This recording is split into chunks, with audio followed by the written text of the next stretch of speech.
Cientos de hipopótamos pesados, saludables y fértiles merodean los ríos y ciénagas de la cuenca del Magdalena, el principal sistema hídrico de Colombia.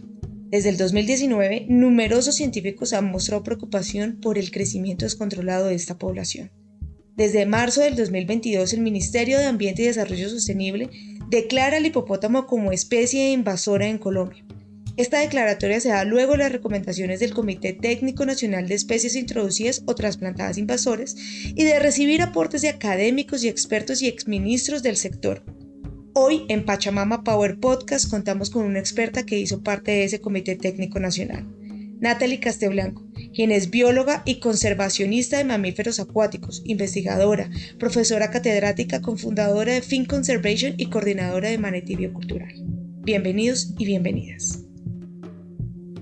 Buenos días, tardes, noches a todas las personas que se conectan a Pachamama Power Podcast. Hoy tenemos una invitada muy especial, Natalie Casteblanco, con la cual vamos a hablar de un tema muy particular que ha suscitado grandes encontrones, digamos, en el tema ambiental y de conservación, que son los hipopótamos, un dolor de cabeza que nos ha dejado ese narcotraficante llamado Pablo Escobar y que dejó en la Cuenca Media un grave problema trayendo animales foráneos que no son de aquí, efectivamente. Natalie, bienvenida. Hola Sonia, muchísimas gracias por la invitación. Muchísimas gracias por aceptar. Natalie, conversemos acerca de este problema que se está pasando en el Magdalena y que efectivamente está dejando más que un saldo rojo, un problema muy grande en los ecosistemas endémicos de la Cuenca Media del Magdalena. ¿Qué está pasando con el tema de hipopótamos, Natalie? Bueno, pues los hipopótamos son una especie invasora, y como todas las demás especies invasoras, pues representan un problema de manejo muy importante. Es una de las principales fuentes de pérdida de biodiversidad a nivel global, las especies invasoras. Pero en el caso de los hipopótamos tenemos pues varios agravantes. Y el principal agravante yo creo que es la inacción por parte del gobierno en cuanto a las medidas que se deben tomar para controlarlo. Pero esa inacción también tiene una explicación y es que los hipopótamos, pues además de ser grandes, de comer mucho, de tener un impacto importante sobre el medio ambiente, de estar creciendo aceleradamente, pues además de eso son carismáticos. Entonces, ese carisma y lo bonito, lo simpático, los bonitos que son los bebés, han hecho que la gente de alguna manera pues crea esta empatía por estos animales y esto hace muy difícil implementar medidas de manejo que incluyan el control letal, que es la manera como se manejan todas las especies invasoras. Entonces, digamos que hemos venido arrastrando ese problema y pues hasta ahora no ha habido ni un solo plan digamos, contundente, efectivo para el manejo de estos organismos. Entonces estamos realmente en una encrucijada, en un momento que es fundamental para tomar decisiones y yo creo que si pasan otros 10 años sin tomar ninguna decisión, que como van las cosas parece que va a ser así, pues no va a haber nada que podamos hacer. O sea, simplemente va a llegar el punto en que ninguna acción humana va a ser suficiente, ni siquiera control letal. Entonces, pues estamos en un momento de ahora o nunca y desafortunadamente yo no veo que haya esa conciencia por parte de las autoridades.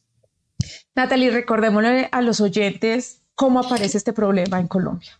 Sí, este problema aparece por allá en los años 80, con este infamous narcotraficante Pablo Escobar, que es una gran vergüenza para el país por muchas cosas, pero además de eso, pues este señor, como tenía estos gustos bastante excéntricos, entre esos gustos estaba el gusto por las especies exóticas, especies africanas, y él decidió pues crear la Hacienda Nápoles, en donde reunió una serie de individuos de diferentes especies que traía de zoológicos o de otros lados, pues entonces tenía un montón de especies africanas, avestruces, jirafas, no sé qué otro tipo de animales tenía, y entre esos trajo los hipopótamos, que eso era un grupo relativamente pequeño, solamente de un macho con 3 hembras y los puso allí en un lago y bueno, esta era su hacienda Nápoles, que era pues la consentida de él. En el momento en que empezaron a a sacar todos estos bienes de Pablo Escobar y empezar a reclamar todos estos bienes, empezaron también a sacar los animales. Muchos de estos animales de diversas especies se fueron a zoológicos, otros murieron en el proceso, otros murieron de viejos, en fin. Y estos hipopótamos, digamos que les quedó grande sacarlos de ahí, pues porque son hipopótamos, ¿no? Entonces son animales muy difíciles de manejar, muy complicados de transportar, y finalmente pues quienes estaban a cargo dijeron, bueno, pues vamos a dejarlos, son solo 4, se morirán eventualmente, y pues ahí acabó el problema. Y pues no acabó el problema porque se empezaron a reproducir. Recordemos que era solo un macho, pero empezó a reproducirse. Los hipopótamos tienen un sistema social bien interesante, forman colonias, y una vez hay más de 2 machos en edad reproductiva, empieza a haber una pelea por el territorio, una pelea por las hembras, y normalmente estas peleas, que a veces son bastante violentas, terminan en el desplazamiento de uno de los machos. Queda expulsado de la colonia, pero no se va solo, sino que se va con 1 o 2 hembras jóvenes y se busca otro lugar donde pueda formar una nueva colonia, y así se van dispersando. Y de esa manera entonces empezamos a ver desde los años 80, 90, hipopótamos transeúntes, vagabundos, solitos, en parejas, en grupitos de 3, que ya la gente empezaba a notarlo, que pasaban por medio de los poblados, de las comunidades. Y esos son animales que normalmente están buscando dónde afincar su colonia, ¿no? Y dónde localizar. Ya en este momento pues tenemos decenas de colonias a lo largo de todo el Magdalena. Recordemos entonces cuál es la tasa de reproducción de los hipopótamos. O sea, yo tengo una pareja y estos, ¿cada cuánto se reproducen o cuántas crías pueden producir? Normalmente un hipopótamo produce solamente una cría por gestación. Es, digamos, lo que ocurre. Digamos que las hembras entran en edad reproductiva a los 7 a 12 años más o menos, pero los hipopótamos son muy flexibles en términos reproductivos. Entonces lo que yo te diga ahorita no necesariamente aplica para la población de Colombia. Lo que se ha encontrado es que los hipopótamos, cuando están en algún tipo de estrés social, es decir, que haya mucha densidad de hipopótamos que estén compitiendo mucho, su reproducción se baja. Entonces las hembras o los machos empiezan a reproducirse más tarde, tienen un espacio entre gestaciones más largo, ¿no? Entonces la reproducción en general es más lenta. Tienen mayor mortalidad perinatal, bueno, una cantidad de situaciones. Cuando los hipopótamos están en situaciones ideales, vamos a poner, están en cautiverio, tienen alimentación completa, no tienen estrés social, tienen agua todo el año, entonces los hipopótamos tienen unas tasas reproductivas altísimas. Empiezan a reproducirse muy jóvenes, empiezan a tener gestaciones exitosas, empiezan a disminuir el tiempo entre una gestación y otra, disminuye la mortalidad de crías porque los machos no se comen a las crías, en fin, entonces tenemos toda una serie de situaciones que hace que una especie invasora, un hipopótamo invasor, sea altamente exitoso en términos reproductivos. Estamos calculando más o menos el 15% de tasa reproductiva anual, que es gigante, ¿no? Entonces, por eso tenemos una reproducción tan exitosa, porque podríamos decir, bueno, pues es un hipopótamo, son longevos, pero se reproducen muy lentito. Pues no, cuando están en condiciones ideales, que es la condición que tienen los hipopótamos en Colombia, pues van creciendo muy rápidamente, la población va creciendo muy rápidamente.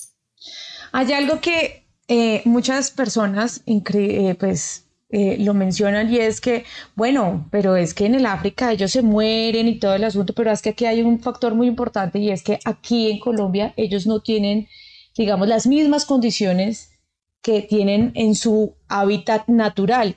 Y por eso la mortandad de estos hipopótamos pues disminuye un poco. Digamos que en África tienen un problema, tienen pues obviamente temporadas de sequía, tienen digamos unos patógenos diferentes a los que tenemos aquí en Colombia. ¿Qué pasa con esa tasa de mortalidad que es tan diferente a su hábitat aquí a Colombia? Sí, justamente las tasas de mortalidad en África son altísimas. Bueno, es que en África, cuando pensamos en África, pensamos como en una sola población, ¿no? Pero en realidad los hipopótamos en África se encuentran en 20 y pico de países, o sea, es un montón de hipopótamos, de hecho son muchos, y también sus condiciones de conservación son diferentes en cada país. O sea, hay países en los que están disparadísimos, como está en Colombia, hay otros que están estables y hay otros que están en peligro de extinción localmente hablando. ¿no? Entonces eso varía bastante. Pero digamos, en los lugares donde la población está estable, ¿no? Son lugares que tienen unas tasas de mortalidad altas. Y esas tasas de mortalidad se deben a predadores, por un lado. Entonces, por ejemplo, hay leones, hay hienas que se los comen, sobre todo los animales pequeños o los animales jóvenes, y eso pues, los afecta bastante. Está, por otra parte, las sequías, ¿no?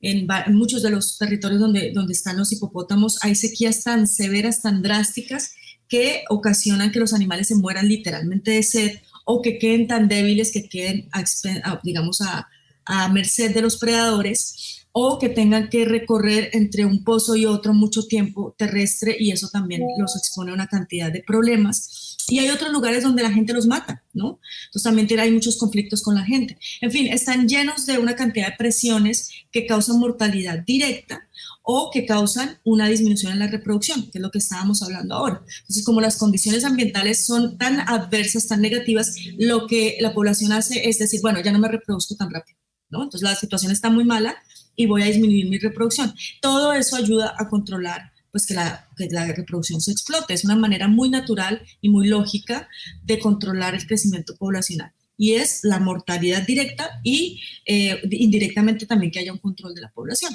En Colombia eso no pasa para nada. En Colombia no tenemos ningún animal, ninguna especie que se le mida a comerse a un hipopótamo, ¿no? Nuestro felino más grande es el jaguar, que es un tercio del tamaño de un león en estado adulto, o sea, es un animal muy pequeño comparado con un león. No tenemos ni cocodrilos gigantes, ni tenemos hienas, ni ningún otro animal que tenga estas conductas o la capacidad física para matar un hipopótamo, ni siquiera uno pequeño.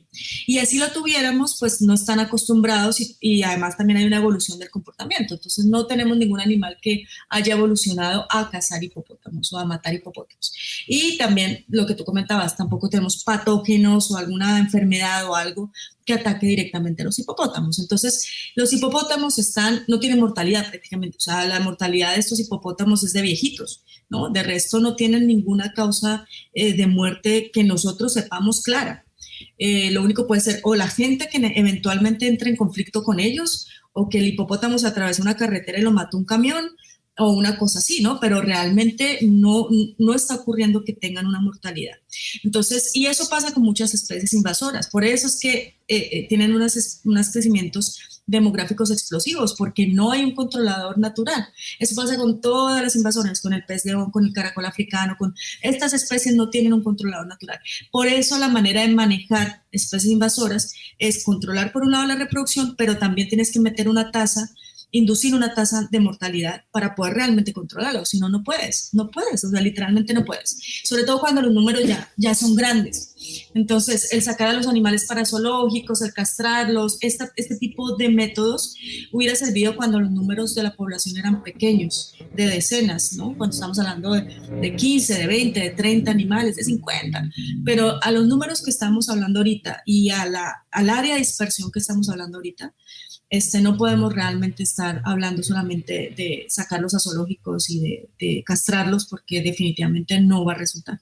Recordemos también cómo afecta pues esos hipopótamos, esa especie invasora, a toda la fauna del Magdalena, porque no solamente estamos teniendo problemas pues obviamente con la dispersión muy rápida de los hipopótamos en el territorio, sino esto también está afectando inclusive la calidad hídrica de la cuenca del Magdalena. ¿Qué es lo que está pasando? Bueno, los hipopótamos tienen son considerados ingenieros ecosistémicos, que eso no es bueno ni es malo. Es bueno o malo dependiendo de dónde están. Entonces, en África, por ejemplo, los hipopótamos tienen la gran función, el rol ecológico de ahondar o de hacer más profundos los cuerpos de agua, lo cual hace que el agua permanezca más durante la época seca, y eso obviamente favorece a otras especies que necesitan agua y a los mismos hipopótamos. Entonces, bien por ti, hipopótamo, lo que hiciste en África. Ahora, ¿qué pasa en Colombia? En Colombia no necesitamos eso porque tenemos cuerpos de agua perennes y tenemos un río que nunca se seca completamente. Entonces, a pesar de que tenemos unas épocas de sequía, que nosotros decimos sequía, no es sequía, sequía, o sea, es simplemente que bajan la cantidad de lluvias, pero nunca se nos secan los cuerpos de agua, afortunadamente. Por eso tenemos una riqueza y una biodiversidad tan alta. Entonces, lo que hacen los hipopótamos es que ellos tienen un estilo de vida muy peculiar y son realmente anfibios. Entonces pasan la mayor parte del día dentro del agua porque su piel no les permite estar mucho tiempo fuera del agua, se resecan muy rápidamente. Entonces son animales que necesitan estar protegidos bajo el agua por las horas más calientes del día, pero también necesitan comer mucho. Entonces de día están dentro del agua, de noche salen, se van a forrajear, a buscar comida y vuelven en la madrugada a sus cuerpos de agua. Entonces, ¿qué pasa? En ese proceso de salir del agua y volver a entrar, lo que ellos hacen es arrastrar una cantidad de sedimentos desde la parte de afuera hasta la parte interna y completamente transforman las márgenes de los cuerpos de agua. Entonces, ya tenemos en Colombia fotos de drones en donde ves los caminos que forman estos animales. Es que imagínate, son animales de toneladas que van pasando, esos con pasar un bulldozer, ¿no? Con pasar un bulldozer todos los días, ¿no? Para arriba y para abajo. Y van aplanando, cambiando completamente las orillas, van metiendo sedimentos, van metiendo una cantidad de material en descomposición, de material vegetal entre las patas, y obviamente cuando ellos salen a forrajear, pues acaban completamente con la vegetación que hay de orilla, con los cultivos que se atraviesen, pues con todo lo que se atraviesa en vegetación, pues van modificando y cambiando. Y la otra situación que hay es que además de cambiar la estructura física, la arquitectura de las cuencas, son animales que como pasan tanto tiempo dentro del agua, ellos defecan y orinan dentro del agua.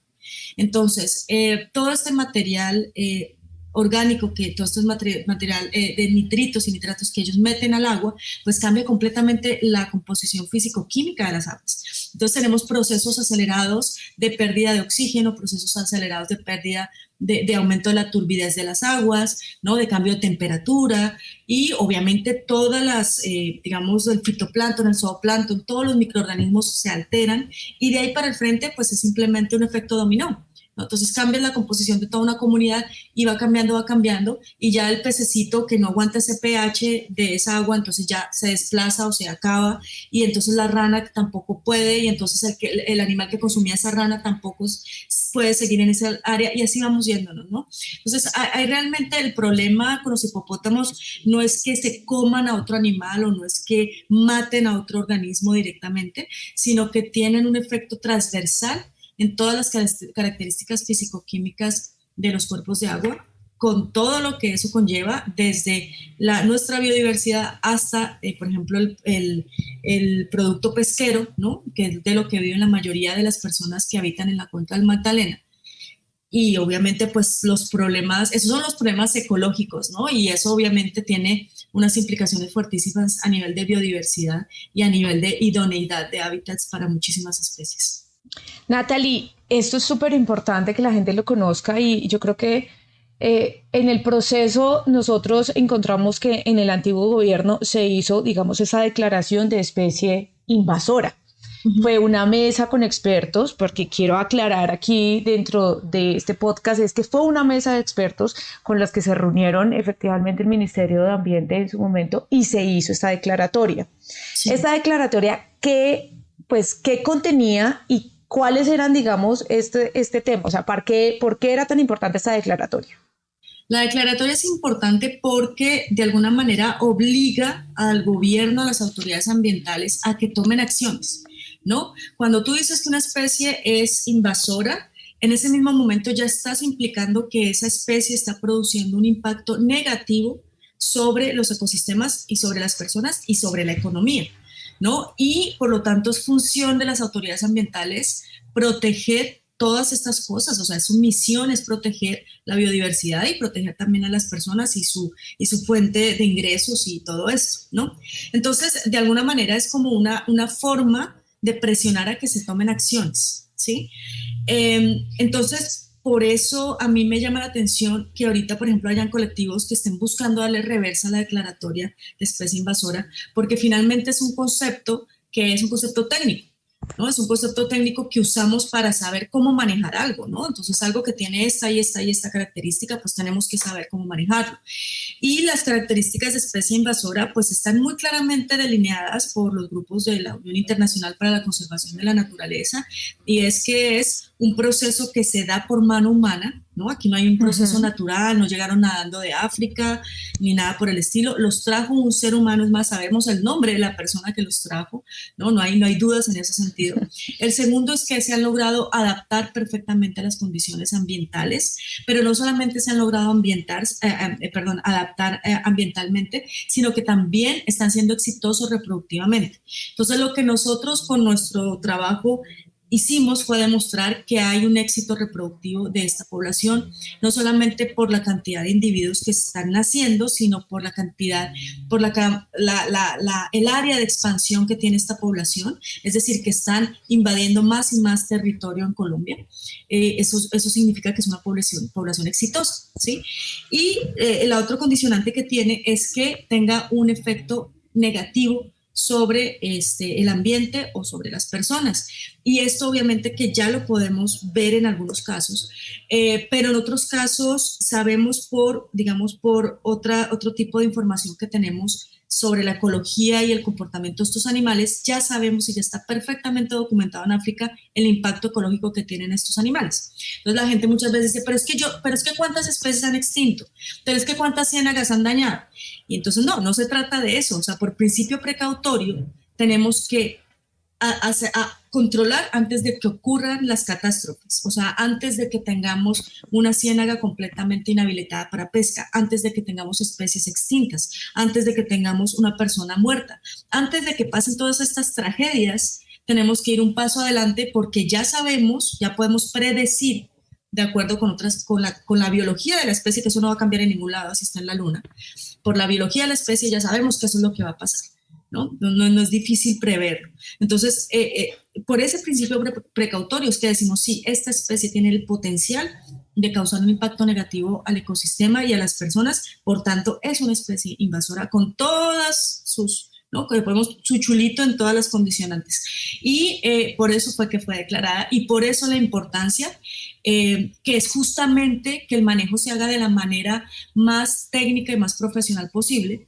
Y no lo que va a terminar ocurriendo si no hay un manejo por parte de las autoridades, es que la gente tarde o temprano va a terminar haciendo el manejo por su propia cuenta y con toda la desorganización y todos los riesgos habidos y por haber para los animales y para las personas. Eso es lo que va a terminar ocurriendo, porque termina ocurriendo. O sea, finalmente, si tú tienes unos hipopótamos en el patio de tu casa y tienes un fusil y tienes unos hijos y un cultivo que cuidar y estás totalmente desamparado del gobierno, tú terminas actuando, ¿no? Y posiblemente de la peor forma para todo el mundo. Entonces, justamente lo que trata la declaratoria es evitar que eso ocurra y que el gobierno por fin tome pues las riendas en este asunto. Pues seguimos siendo un país, no solamente en este tema, sino yo lo he mencionado muchas veces en mi Twitter en temas de prevención de riesgos y desastres, de la que soy especialista, y es que seguimos siendo un país muy reactivo y menos preventivo. Realmente, hasta que no pase algo muy desagradable, no se toman las medidas de precaución y de prevención correspondientes.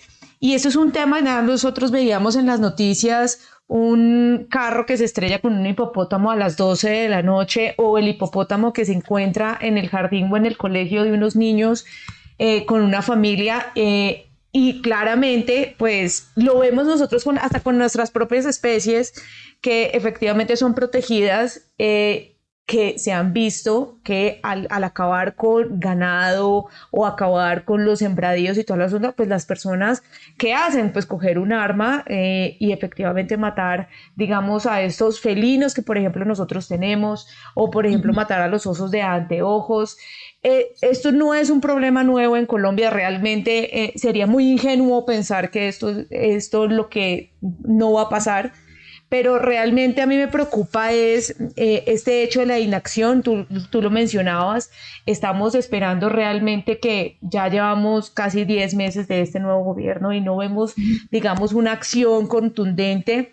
Veíamos hace un mes, 2 meses, una declaración del gobernador de Antioquia, Aníbal Gaviria, ¿Qué pasó con esto? O sea, ¿cuál es o sea, nosotros mencionábamos, digamos, en otros puntos, y digamos nosotros en el tema ambiental, que esta no era la mejor idea, precisamente de transportar a unos hipopótamos a otro territorio que es México, en parte de México, precisamente para hacer esto. No controla, como tal, tú lo mencionabas, no controla esta grande población. ¿Qué es lo que está sucediendo en este aspecto? Mira, yo siento que eso fue más una cuestión mediática, ¿no? Y por eso, digamos que no me cuadra la idea porque lo llevan más hacia la parte mediática en vez de ser una parte técnica. Primero que todo, a pesar de que, digamos que el ministerio en su momento como que les dio la bendición y esto, de alguna manera, esto no debería ser como cosas que haga un gobierno de alguno de los departamentos, sino que se debería ser, de todas las acciones deberían estar dentro de un plan claro a nivel nacional. Y ya si dentro de ese plan está llevarse algunos hipopótamos para aquí o para allá, pues y que sea viable y que esté el dinero, pues adelante. O sea, es que eso igual cualquier cosa de estas ayuda. El problema es que de la manera como lo hicieron, ¿no? Como una cuestión mediática, pues no tiene un impacto y hasta ahora hemos visto que no ha salido esto adelante, ¿no? Y no ha salido adelante justamente porque les faltan los permisos. Entiendo yo que el CITES, por lo menos en lo que estaban diciendo por ahí el gobernador en algún momento o alguien dijo en algún tuit, que todavía el gobierno no los había apoyado para conseguir los permisos necesarios, ¿no? Alguien en algún momento en Twitter dijo eso, no sé qué tan cierto sea. Y entiendo yo que por parte, bueno, ya me acordé quién dijo, lo dijo el señor de la Asociación de Zoológicos de aquí de México, dijo que el gobierno de Colombia no había apoyado en la consecución de los CITES para poder llevarse los hipopótamos. Y por otro lado dice que el gobierno, la parte gubernamental de México tampoco ha apoyado y tampoco ha validado que se haga ese ingreso a los animales. Entonces, los dos gobiernos no se han puesto de acuerdo porque es algo que lo han hecho entre empresas privadas y lo han hecho entre la gobernación de Antioquia y eso no es tan sencillo como mover ganado. O sea, estamos hablando de una especie silvestre, es una especie invasora, pero finalmente es una especie silvestre. Entonces está cobijada por muchas otras cosas. De hecho, ahorita está protegida por el CITES porque en África se encuentra en estado vulnerable. Entonces ya va en CITES, en el apéndice 2 del CITES, que es el de mayor protección. Entonces no es tan sencillo, o sea, puede ser una especie invasora, pero tiene que estar dentro de un plan muy consolidado del gobierno nacional para que sea el mismo gobierno el que lleve las riendas de eso. No puede ser tampoco cualquier gobierno y cualquier zoológico privado el que decida qué hacer con esos animales, ¿sí? Entonces, por mi parte, maravilloso que se lleven la mayor cantidad de animales que sea, pero eso así como lo estaban vendiendo, pues desde el principio se notaba que eso no tenía, digamos que mucha seguridad de que fuera a funcionar y yo siento que si no es el gobierno el que lleva las riendas, eso, el gobierno nacional, es raro que vaya a funcionar y si lo hacen con fines comerciales o proselitistas o lo que sea, pues menos, ¿no? O sea, tiene que ser algo muy serio realmente.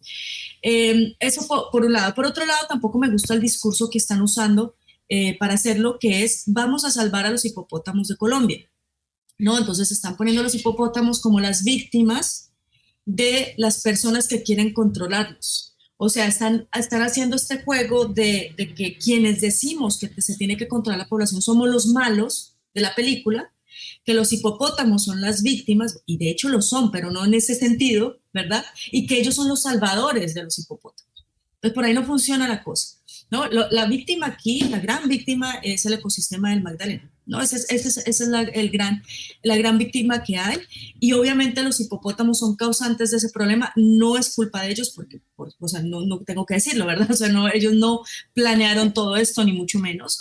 El culpable se llama Pablo Escobar y ya está sepultado, entonces ya no podemos hacer nada contra ese culpable, pero como especie humana que somos, sí tenemos que responsabilizarnos por el daño que uno de nuestros congéneres está o hizo, ¿no? Entonces, no me gusta este discurso de vamos a salvar a los hipopótamos de los malos que van a matarlos, ¿no? Porque así no es.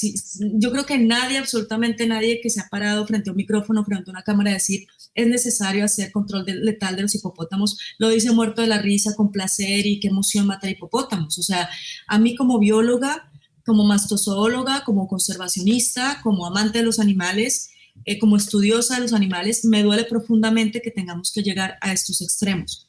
Pero justamente por eso, yo sé que si no se actúa ahorita, en 5 años vamos a ser más hipopótamos los que tengan que ser sacrificados, en 10 años el triple de hipopótamos que tengan que ser sacrificados. Hoy en día estamos hablando de 100 animales que van a tener que ser sacrificados, hace 10 años serían nomás 20, ¿no? No se dejó, entonces ahora estamos hablando de cientos. Entonces, realmente no es una cuestión de ponerlo así como en este juicio moral de las personas que recomendamos una acción necesaria, dolorosa, pero necesaria, ¿no? Entonces, no me gusta este discurso que están usando, creo que por ahí no es la cosa, creo que lo que queremos todos salvar es el ecosistema y da mucho pesar con los hipopótamos, pero definitivamente están en el lugar equivocado, están siendo muy mal manejados y ya toca decirlo con todas las letras, o sea, esta inacción no solamente es una negligencia, yo creo, de parte del gobierno, lo que está sucediendo, que hayan pasado 10 meses y no haya una sola acción contundente, concreta, aunque sea, no sé, reunámonos y empecemos a hablar de lo que se va a hacer, ni siquiera ha habido eso. Entonces, sí es realmente muy preocupante y no sé qué estamos realmente esperando, ¿no? O sea, qué es lo que necesita el gobierno para empezar a actuar después de ya todos los indicios que estamos viendo de la problemática, no solamente a nivel ecológico, sino a nivel de seguridad de las personas, ¿no? De seguridad física de las personas que cohabitan con esta población. Pasará como muchas cosas lamentables en Colombia y hasta que no haya un muerto o hasta que no haya un accidente, no se va a actuar frente al tema y hasta que no se dé de cara, digamos, esta situación o se revienten en alguno de los puntos, pues no se va a hacer ninguna acción. Lamentablemente, eso es lo que no queremos muchos de nosotros que hemos apoyado precisamente esta declaración de especie invasora y que efectivamente le estamos diciendo al gobierno, ojo, tenga cuidado, pilas. Hay un momento en el que se va a romper la cuerda y entre más tiempo pase este tema, pues lo que tú mencionas, pues más control voy a hacer. Y es que hay algo que retumba mucho en la cabeza y es que vamos a castrar a la mayoría de hipopótamos. ¿Cuánto cuesta eso? ¿No? O sea, claro, y además, esa es otra cosa con lo del traslado que estaban comentando, que estaban hablando de un número estrambótico como de 70 hipopótamos, ¿no? Trasladados, no sé, 60 a la India, creo que era, y 10 o algo así a México, ¿no? Bueno, y la gente de verdad cree que es transportar ganado, ¿no? Los costos de operación que tiene esto, pues son enormes. Entonces, no, que los va a poner los zoológicos, lo van a poner. Y uno dice, bueno, listo, gracias, está bien, pero a mí siempre me queda como sonando esto de todas las necesidades ambientales tan impresionantes que tenemos, todas las especies en peligro de extinción que no reciben un peso por año, ¿no? Y todo el presupuesto tan escaso que tenemos para manejar todos los retos ambientales que hay. Y por más de que sea dinero privado, tú dices, pero increíble que estén dispuestos a meterle tanto dinero a unos organismos invasores que ni siquiera tienen digamos, una importancia de tipo genético, digamos, que sirvan de reservorio para la población de hipopótamos o algo así, sino que sea por el simple divertimiento y por la propaganda de decir estoy salvándolos, ¿verdad? Y no se le ponga ni un peso a nuestras especies nativas en peligro de extinción. Entonces también hay una pregunta ética a hacerte. ¿Cómo estamos invirtiendo los recursos humanos, los recursos económicos, los recursos bien sea públicos o privados? ¿Cómo los estamos invirtiendo en términos de manejo de fauna? O sea, es digamos, un cuestionamiento muy importante a hacerse. Y el controlar una especie invasora, así sea por control letal, es carísimo de cualquier manera. O sea, también la gente piensa que es lo fácil y lo barato. No, también es carísimo. También es carísimo porque eso tampoco se puede hacer como sea y eso toca tener expertos y bueno, eso es también toda una parafernalia que no es sencilla. Entonces, todo eso nos va a costar un montón de plata. Cualquier acción que se haga y entre más pasa el tiempo, pues los costos van a ser muchísimos mayores.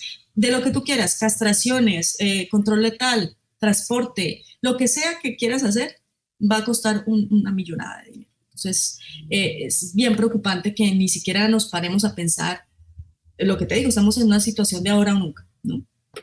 Sí, lamentablemente, entre lo que habíamos dicho, entre más tiempo pase, pues más complicadas van a ser las situaciones, más complicados van a ser los factores en los cuales se pueda controlar esta especie. Y yo creo que ahí es importante también mencionar y es que hay, digamos, unos vacíos legales que se están moviendo por ahí con cierto personaje que tú y yo conocemos, que efectivamente están lanzando este SOS a los y poniendo victimarios a los hipopótamos, que efectivamente quieren, o sea, que las personas que estuvieron en la declaración y en esta declaración dijeron, es el momento de actuar, pero quieren echar reversa a esta declaratoria para salvar a estos animales, pero lo que uno dice, oiga, venga, salvemos más bien a nuestra parte endémica, a nuestra fauna, flora de la cuenca media del Magdalena, qué es lo que está pasando ahí. Pero nos encontramos a veces también con una inacción por parte también del gobierno, pero también por parte de la Corte, donde decimos, venga, si nos queremos blindar en el tema jurídico, también es importante que esa parte jurídica también hable con los expertos, que es lo que yo, por ejemplo, no he visto, ¿no? O sea, no he visto que, por ejemplo, jueces o los magistrados o toda esta parte del organismo jurídico de Colombia se siente con los expertos a decir qué es lo que está pasando, explíqueme, yo no soy experto en esto, explíqueme qué es lo que está pasando para poder dictaminar cosas, porque obviamente nuestra regulación no está dado para esas especies invasoras de esta magnitud, ¿no? Estamos hablando que nosotros en Colombia nunca habíamos tenido una especie invasora como un hipopótamo. Así, pues haya nacido en los años 80, pero aún hoy, efectivamente, nosotros no tenemos, digamos, un órgano jurídico que se meta en el tema ambiental de lleno, y por eso también celebramos el tema de Escazú, porque precisamente por eso hacia allá vamos. Tenemos casos, por ejemplo, de temas de defensa de bosques o de defensa de la selva en un juez de familia. Y uno dice, oh, por Dios, ¿cómo van a fallar? ¿Sí? O sea, es un poco de desconocimiento e ignorancia en ese punto. ¿Qué ha pasado, Natalia, en esa materia entre los expertos biólogos y los expertos jurídicos? ¿Qué ha pasado en ese diálogo? Mira, esto para mí es como un terreno totalmente novedoso porque justamente pues yo soy bióloga, ecóloga y entonces yo entiendo de las leyes ambientales, digo de las leyes ambientales, no, las leyes de la naturaleza más bien, y entonces yo trato de entender cómo funciona la naturaleza, cómo funcionan los organismos y las comunidades y las poblaciones, etcétera. Y a mí este tema pues me ha puesto también en la pared de que nosotros como biólogos o como investigadores muchas veces carecemos también de ese conocimiento y de estar involucrados en este tipo de procesos, ¿no? Entonces, como que hay una fractura muy importante allí entre quienes son conocedores de las leyes y quienes somos conocedores de la parte ecológica. Y yo siento que ese puente es muy importante crearlo. Entiendo yo que como respuesta a esta iniciativa de este abogado que quiere darle la reversa a la declaratoria de especie invasora, se abrió una audiencia pública en donde estamos invitados los expertos y bueno, toda la comunidad, la población, la sociedad, a opinar y a dar evidencias, ¿no? Que ahí es que justamente yo invito a que los colegas pues tengamos una incidencia y una presencia fuerte, porque a veces nos gana también la indiferencia, ¿no? Y eso tampoco se puede. También hay una obligación, yo pienso, de parte de nosotros como expertos en la parte ecológica, de también dar insumos para que los gobiernos o las leyes o las autoridades o los jueces tomen las decisiones más acertadas y tengan todos los puntos de vista realmente. Y aquí, y otra cosa que ha pasado mucho con el tema de los hipopótamos es que se ha polemizado mediáticamente tan grandemente que se piensa, o muchas veces los medios intentan llevarlo como una cuestión de opinión. Y yo siento que es gravísimo hacer eso. O sea, vamos a hacer una votación a ver si la gente quiere o no quiere matar hipopótamos. Pues yo tampoco quiero, o sea, va a ganar que no, o sea, obviamente que nadie quiere, nadie, o sea, ¿quién? O sea, tienes que tener de verdad un problema mental si sientes placer con matar un hipopótamo, o sea, debes tener un problema en la cabeza, ¿no? Si eso te produce alegría o placer. Entonces, por ahí no va la cosa, no es una cuestión emocional, no es una cuestión de sentimientos, no es una cuestión de opiniones, y es lo mismo que si tú tienes un problema de cáncer de pulmón, no vas a hacer una consulta pública a ver qué piensa la gente, cómo curarte tu cáncer. Tú vas a un especialista que ha trabajado y ha estudiado por años ese asunto para que te dé la mejor guía, ¿no? O sea, tú no puedes simplemente preguntarle en la calle a la gente qué piensa. Y es lo mismo con esto. Entonces, a mí me parece que como el tema se volvió tan mediático, todo el mundo siente que tiene la razón y que puede opinar. O mucha gente, no todo el mundo, pero sí mucha gente siente que tiene, pues, como que esto se debe tomar como una cuestión democrática, y pues no es así. Yo no considero que esto deba ser una cuestión de opinión pública. Esto debe ser una cosa que se debe tratar con la mayor seriedad y, por tanto, con todas las bases técnicas que sean. Y dentro de los tecnicismos y de los científicos, pues consulten a diferentes tipos de científicos también, no tiene que ser uno o dos, ¿no? Y internacionales, nacionales, los que quieran, ¿no? Pero sí tiene que haber esa consulta. Y después de varios años, los mismos científicos hemos llegado a una especie de consenso sobre el manejo que se debe hacer de esta especie. Entonces, tampoco es que entre los mismos científicos haya tanta polémica. O sea, hay unos grupos aislados que son otra cosa, pero en la mayoría de ecólogos, pues pensamos lo mismo, que tristemente nos toca concluir acá. Claro que sí. Eso es súper importante, y uno de los llamados de este podcast es precisamente a que hagamos un poco más de conciencia cada vez.